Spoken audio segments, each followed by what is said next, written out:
And that blockage that she keeps talking about, it was her hand. It was a visual blockage. She literally couldn't see. She couldn't see. It was like she was trying to do the peekaboo, like Mike Tyson, right? Like, and you know how when you play peekaboo, that's where it came from. You do a peekaboo. You gotta come out every once in a while to know what you're dealing with. You already know that I struggle with fatigue. I'm always tired. Or as Khabib Nurmagomedov would say, tired. I am so tired.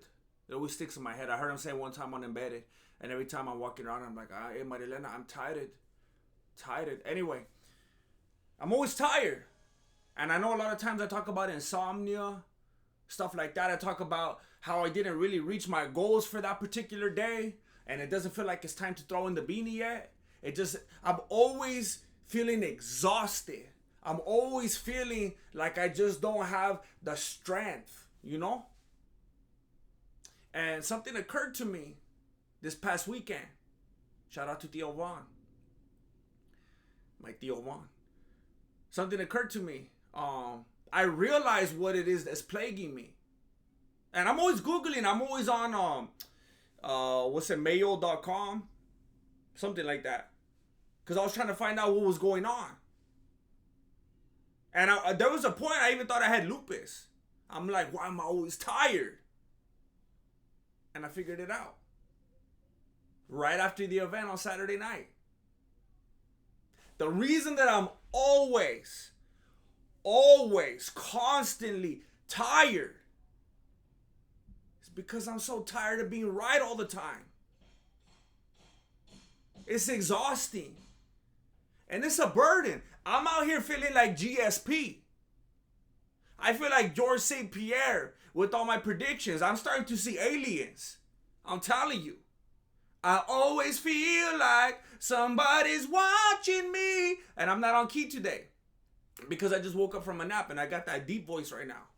You know who else got that? You know Charles Oliveira. When he talks Brazil, he talks like this. And he's like the cool guy. And he's deep and macho. And then when he talks in English, he sounds like this. It was trippy when he was talking in English. But don't even worry. I'm going to make a video about that too. Don't even worry. I just thought it was a little bit interesting because he's always talking. The champ has a name. And I'm the best. And I'm the best because no one ever got to see me fight Khabib. And then when he talks in English, he talks like Anderson Silva. But that's not what this is about right now. It's exhausting being right all the time. It's a burden that I have to bear. And people show up and they're like, hey, what about this prediction? What about that prediction? Remember when you said this and look at how this happened? Look. I made a video. And what was the meat of that video? What was the core of that video? I told you. And look, it's shocking to me that nobody else was talking about it. It actually felt foolish of me to point this out. That Amanda Nunes was retiring. That it was the farewell tour.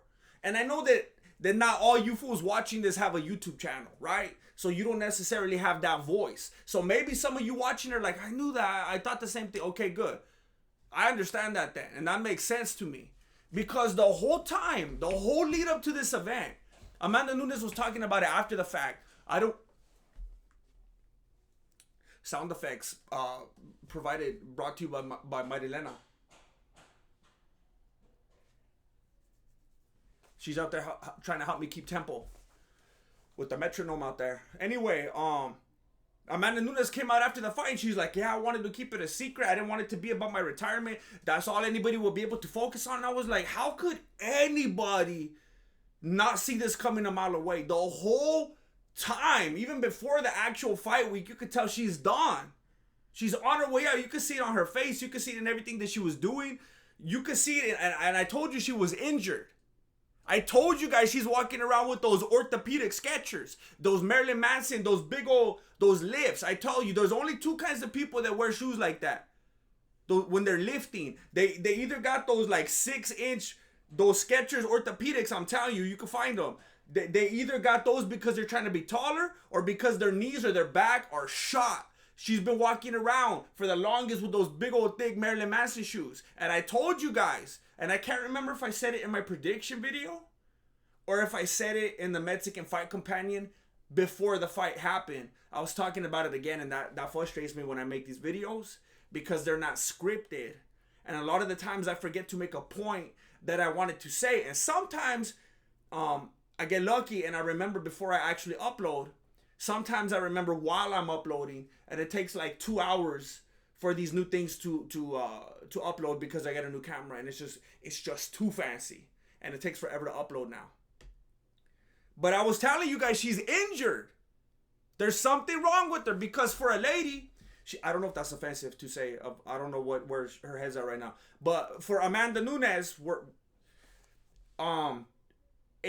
she's like, for what she is or isn't, she's like 5'8" or 9, and that's fine for her. If she was like a heavyweight in the men's division, and she was like 5'4", maybe that's a little bit small for the heavyweight division. But where she's at, she's not gonna be lifting. That doesn't make sense. So it makes sense that she's injured. She's going into the fight injured. And I called it. And then what she said after the fact? My legs are shot. My knees are gone. My legs can't take it anymore. And one of my biggest things is my leg kicks. So I can't go on like this anymore. I told you guys she was retiring. I told you guys she was injured. Now this whole thing with Irene Aldana, and she let me sing it. She let me sing it. She let me sing her out that night. Irene, good night. I'll see you in my dream. It would have made more sense if she would have got knocked out. At that point, I wouldn't have minded, actually. If she's going to lose anyway, might as well get knocked out. Might as well make it a good fight. Apparently, more than half the crowd left before the fight was even over. It was kind of pathetic watching Amanda Nunes celebrate and dance and do her whole thing. Kind of like, what's that girl's name? The fighter that used to be real likable and now she's annoying and nobody likes her. She had like the Britney Spears fall from grace. Mackenzie Dern. That's how Mackenzie Dern acts every time she wins a fight. But Amanda Nunes was acting like she just won like her 10th Super Bowl in a row or something like that. And then they cut to the wide and nobody was there. But Irene Aldana, she showed up acting like Irene Aldana. There's no way that I could know that. There's no way that I could have foretold that. And I'm okay with that. And I always tell you, I'm okay with not being perfect. I never rolled in here trying to be Mr. Perfect. There's only one Mr. Perfect. And guess what? He's dead. He's dead. So I'm not going to be trying to roll around with any kind of expectations like this, coming with you with this infallibility, which is non-existent. It makes me human. I am the founder. I'm the grandmaster of the Mexican martial arts, but I'm also human. And that's why I'm so gosh darn relatable. So listen, maybe in my Amanda Nunes prediction, I threw out like 5, 6, 7, 8 things that all came to fruition. And then one thing, look, my track record is just unbeatable. I gotta tell you. I make these prediction videos and I say like 10, 15, 20 things, and maybe one of them's wrong, just to keep me humble. You know, I got to stay humble, friend, stay humble. And I'm good at that. If I was perfect every time, I might lose my humility. And I don't want that to happen. So I'm thankful. Whenever I get something wrong in one of my predictions, whenever I make a prediction, I get 25, 30, 35 things correct in the prediction, and I get one thing wrong, the actual outcome of the fight, it's a blessing in disguise, because that keeps me humble. That's what we all need to be. It's a lesson for you, my friend. It's a lesson to stay humble. All right? I don't want to know what kind of person I will be. I don't want to know what monster I might become if every single little aspect of every prediction came out to be correct. So I'm thankful. I'm thankful that Irene Aldana went in there and did what she did. And you know what? The way she did it, let me break that down real quick. She went in there with this high guard, with this boxing stance, right? She went in there and I realized what the problem was. Aside for, you know how she was saying in her Twitter post later, she came out and you know how they do that, the whole thing, you lose the fight and you're like, all right, here's my statement now. Here's what happened. She's like, I had a blockage. I had this blockage and I took care of it. Now I know what it is. Hey, I can tell you what it is, Irene Aldana. It was your hands. Your hands were your blockage. You're blocking your vision. The whole fight, she was trying to fight like Brandon Moreno. You know how he does this weird thing? Like if he's trying to wipe some jelly off his face or something like that. And I like it. I'm not hating. I always talk about it during the Mexican Fight Companion. I like how that dude fights. It's trippy. It's like, you know how like Street Fighter or Mortal Kombat, they all have like their own kind of character, their own funny thing. That's like Brandon Moreno's thing. It's trippy. But with Alnada, she was doing this thing where she wasn't wiping off the jelly. It's like she was protecting it. Like she was trying to let it dry. So she was just staying right here. And that blockage that she keeps talking about, it was a visual blockage. She literally couldn't see. She couldn't see. It was like she was trying to do the peekaboo, like Mike Tyson, right? Like, and you know how when you play peekaboo, that's where it came from. You do a peekaboo. You gotta come out every once in a while to know what you're dealing with. You gotta know who you're fighting. You gotta know where they're at. Well, she never did the boo part or the peek. I don't know which is which, to be honest. Cause boo, it makes sense that boo's where you come out like boo. That's where you're gonna do your thing. But the peek, that's also where you're peeking, you know? So the peekaboo, it kind of doesn't make sense to be that, because where's the part where you come out? You're not going boo while you're hiding, right? And you're not peeking unless you're peeking just through the cracks. That's the peek. That's how you do it probably. I've never heard it broken down like this. Maybe here's the peek, because you're not like straight up looking, like all obvious. You're peeking, and then there's the boo. That's what it is. Well, she stayed peeking the whole time. There was no boo. And that's why Nunes wasn't afraid.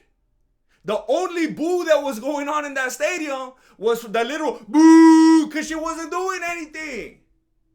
That's why people are trying to come to the defense of the ladies, and they're like, hey, stop disrespecting. Stop calling the other fight the main event, this the main, and then you prove them right. Irene Aldana, because you never booed. And ironically, you got booed because you didn't boo. You stayed peeking. It was sad to see. It was ridiculous. She just stayed like this the whole time. Now she's going to be acting. It's always frustrating when you, because I was rooting for her. And it's always frustrating after the fact when you're rooting for someone and you're sad and you're like, what are you doing for 25 minutes? And then as soon as the bell rings, they're like, hey, everyone, I love you. Thank you. I know what I did wrong now. It took you to the bell to realize what you did wrong. Why didn't you realize it like in the corner after like round 2 maybe, and then make some adjustments?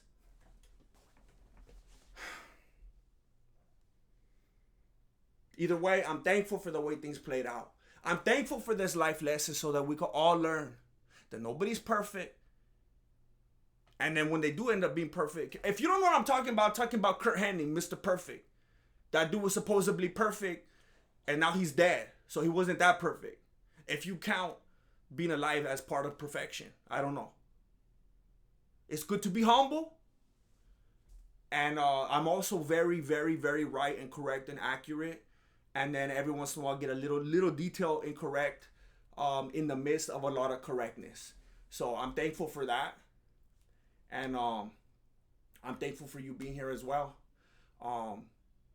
And I want to say that I realized what my blockage was and that I'll tweak that. And next time I won't get any part of my prediction wrong, but that's not going to be good for you. That's not going to help me grow. And that's not going to help me to grow. And that's not going to help you grow. So let's just stay growing, my friends. Stay humble.